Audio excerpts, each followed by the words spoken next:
ఇక్కడ శివయ్యని దర్శనం చేసుకోవాలంటే పై అంతస్తుకు వెళ్లాల్సిందే. దేవతలు కట్టిన గుడి అంటే ఏం అర్థమయ్యేది కాదు చిన్నప్పుడు. పంచారామాల్లో చివరిదే ఈ సామలకోట భీమేశ్వర స్వామి టెంపుల్. ఈ కొలంలోని నీటితో శివునికి 108 సార్లు అభిషేకం చేస్తే కోరుకున్న కోరికలు నెరవేరుతాయని ఒక నమ్మకం. గుళ్ళో ఉన్న ఈ నంది ఏకశిలతో చెక్కిన నంది. మీరు ఈ టెంపుల్ ని చాలా మూవీస్ లో చూసుంటారు. ఈ లింగం మొత్తం 14 అడుగులు ఎత్తుంటుంది. ఇక్కడ కొలువై ఉన్న లింగాన్ని యోగలింగం అని పిలుస్తుంటారు. ఇక్కడ లింగాన్ని స్వయాన కుమారస్వామి ప్రతిష్టాపించారు. శివరాత్రికి ఇక్కడికి దైవ దర్శనం కోసం చాలా మంది భక్తులు వస్తుంటారు. Hi hello welcome to day with Prasanna. ముందుగా అందరికి మహాశివరాత్రి శుభాకాంక్షలు. శివరాత్రి అంటే శివునికి చాలా ఇష్టమైన రోజు. అలాంటి రోజున మనం పంచారామాల్లో ఒకటైన శ్రీ చాళుక్య కుమారరామ భీమేశ్వర స్వామి టెంపుల్ సామలకోటకి వచ్చాము. దేశంలో ఎక్కడా లేని విధంగా కేవలం ఆంధ్రప్రదేశ్ లో మాత్రమే పంచారామాలు ఉంటాయి. పంచారామాలు మొత్తం 5 ఉంటాయి. అందులో ఒకటి ఈ భీమేశ్వర స్వామి టెంపుల్. ఇందులో ఉన్న లింగాన్ని స్వయంగా కుమారస్వామి ప్రతిష్ఠించడం వలన దీనికి శ్రీ చాళుక్య కుమారరామ భీమేశ్వర స్వామి టెంపుల్ అనే పేరు వచ్చింది. ఇదే టెంపుల్ ఎంట్రన్స్. ఇక్కడ ఎప్పుడూ రద్దీగానే ఉంటుంది. ముఖ్యంగా కార్తీక మాసంలో అయితే ఈ టెంపుల్ భక్తులతో కలకలలాడిపోతుంది. ఈ పార్కింగ్ ఏరియా చూస్తేనే తెలుస్తుంది మనకి ఎంత క్రౌడ్ వస్తుంది, ఎన్ని పూజలు అభిషేకాలు జరుగుతుంటాయో. లోపల వెలిగించడానికి 365 ఒత్తుల దీపాన్ని తీసుకున్నాను. ఇదే గుడి ఎంట్రన్స్. ఈ గుడి మొత్తం కూడా రాతితో కట్టిందే. చాలా పెద్ద పెద్ద తలుపులు ఉన్నాయి. లోపలికి వెళ్లి చుట్టూ చూసిన తర్వాత దర్శనానికి వెళ్దాము. ఈ రైట్ సైడ్ లో ఉన్నది ప్రసాదం కౌంటర్.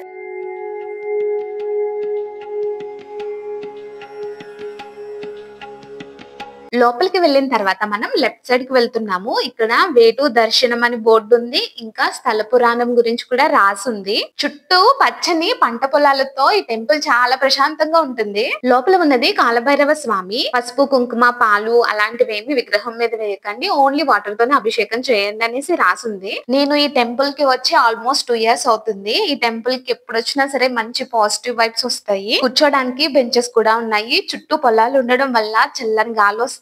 భలే ప్లెజెంట్ ఫీలింగ్ వస్తది. ఇక్కడ ఒక గజస్తంభం ఉంది. ఈ గజస్తంభం బ్యాక్ సైడ్ స్టెప్స్ ఉన్నాయి కదా, వాటిలోంచి వెళ్తే టెంపుల్ లోపలికి వెళ్తాము. పక్కనే ఒక కోనేరు ఉంటుంది. ఆ కోనేరులో వాటర్ తీసుకొచ్చి ఇక్కడ మనం అభిషేకం చేసుకోవచ్చు శివుడికి. ఇదే ఆ కోనేరు. చాలా పెద్దది. కార్తీక మాసంలో బిందులతో ఈ కోనేటి నీటిని తీసుకెళ్లి 108 సార్లు శివునికి అభిషేకం చేస్తే కోరుకున్న కోరికలు నెరవేరుతాయని ఒక నమ్మకం.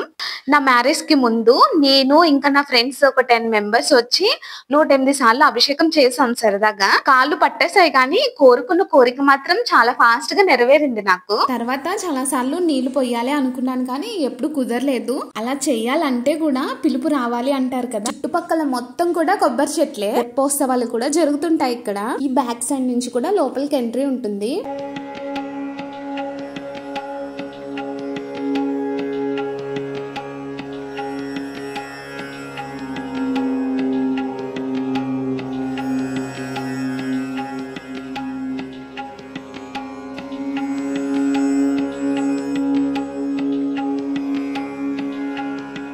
రాక వచ్చిన అవకాశాన్ని వదులుకుంటానా చెప్పండి. 108 సార్లు కాకపోయినా ఒక 3 సార్లు అయితే అభిషేకం చేసేసాను. ఈసారి మాత్రం పెద్దగా ఏం కోరుకోలేదు. మెంటల్ హెల్త్ బాగుంటే చాలు అని మాత్రం కోరుకున్నాను. దీపాన్ని వెలిగించి దేవుడికి చూపించి పక్కన రావి చెట్టు ఉంది, అక్కడ తీసుకెళ్లి పెట్టేశాను. పక్కన ఇంకా కొన్ని విగ్రహాలు ఉన్నాయి. చాలా పెద్ద రావి చెట్టు ఇది. ఈ చెట్టుకి ఏవో దారాలు కట్టున్నాయి. ఏదైనా మొక్క అయి ఉంటుంది. చెట్టు వెనకాల ఉన్న స్టెప్స్ తీసుకొని లోపలికి వెళ్ళి దర్శనం చేసుకుందాము. అందకపోయినా ఎగిరెగిరి మరి కొట్టేశాడు గంట.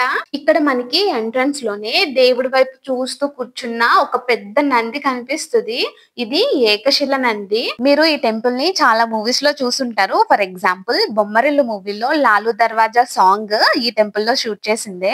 ఉదయ్ కిరణ్ అండ్ సదా యాక్ట్ చేసిన అవునన్న కాదన్న మూవీలో నేల తల్లి అనే సాంగ్ లో కూడా మీరు ఈ టెంపుల్ ని చూసే ఉంటారు. ఒకలైన ఆత్మలింగం 5 చోట్ల పడిందంట. వీటినే పంచారామాలు అంటారు. వీటిని మీరు కేవలం ఆంధ్రప్రదేశ్ లో మాత్రమే చూడగలరు. అందుకే వీటిని సందర్శించుకోవడానికి రాష్ట్రం నలుమూలల నుంచి భక్తులు వస్తూ ఉంటారు. ఆత్మలింగం ముక్కలైన వెంటనే ఆయా చోట్ల ప్రతిష్టాపించాలని విష్ణుమూర్తి చెప్పడంతో ద్రాక్షారామంలో సూర్యుడు, సామలకోటలో కుమారస్వామి, పాలకొల్లులో విష్ణుమూర్తి, భీమవరంలో చంద్రుడు, అమరావతిలో ఇంద్రుడు ప్రతిష్టాపించారంట. ఇక్కడ స్వయాన కుమారస్వామి ప్రతిష్టాపించడంతో ఈ టెంపుల్ కి కుమారరామ భీమేశ్వర స్వామి టెంపుల్ అని పేరు వచ్చింది. చిన్నప్పుడు దేవతలు కట్టిన గుడి ఇది అని చెప్పేవారు. అంటే ఏంటో అప్పుడు అర్థమయ్యేది కాదు. తర్వాత కాలంలో చాళుక్య రాజులు గుడి నిర్మాణం చేపట్టినప్పుడు లోపల ఉన్న యోగలింగం అంతకంతకు పెరిగిపోతూ ఉంటే పైన ఒక శిల వేశారు. ఆ తర్వాత లింగం పెరగడం ఆగింది అని కూడా ఒక స్టోరీ చెప్పేవారు. ఈ గుళ్ళో ఉన్న శివలింగాన్ని యోగలింగం అంటారు. ఈ లింగం మొత్తం 14 అడుగులు ఎత్తు ఉంటుంది. ఇది 2 అంతస్తుల్లో ఉంటుంది. ఇప్పుడు మనం చూస్తున్నదంతా కూడా కింద అంతస్తు. ఇది కొంచెం చీకటిగా ఉంటుంది.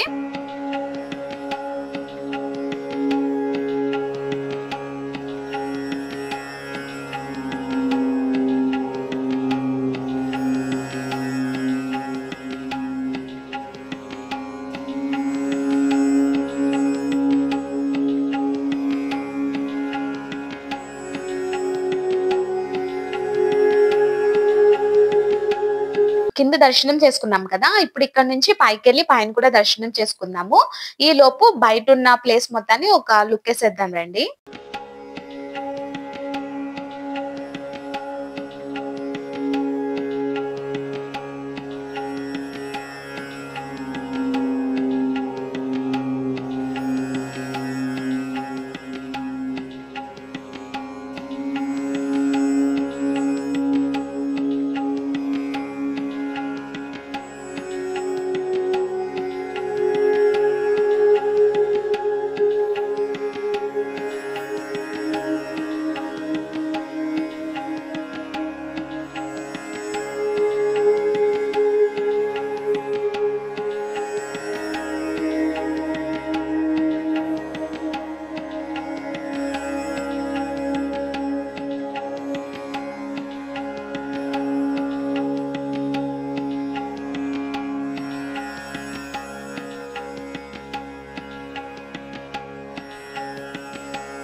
ఇప్పుడు మనం పై అంతస్తులో ఉన్న యోగలింగాన్ని దర్శనం చేసుకోవడానికి వచ్చేసాము. ఇక్కడ కార్తీక మాసంలోను శివరాత్రికి చాలా ప్రత్యేకమైన పూజలన్నీ జరుగుతూ ఉంటాయి. ఇంత ప్రాముఖ్యత కలిగిన గుడి గురించి శివరాత్రి పర్వదినాన నాకు తెలిసిన కొన్ని విషయాలను మీ అందరితోనూ షేర్ చేసుకోవడం నాకు చాలా సంతోషంగా ఉంది. ఆ శివయ్య మీ అందరి కోరికలను నెరవేర్చాలని మనస్ఫూర్తిగా కోరుకుంటూ ఓం నమ శివాయ. వీడియో కనుక నచ్చితే లైక్ చేయండి, షేర్ చేయండి అండ్ కమెంట్ పెట్టండి. మరొక మంచి వీడియోతో మళ్ళీ కలుద్దాము. అంతవరకు take care, bye bye and don't forget to subscribe.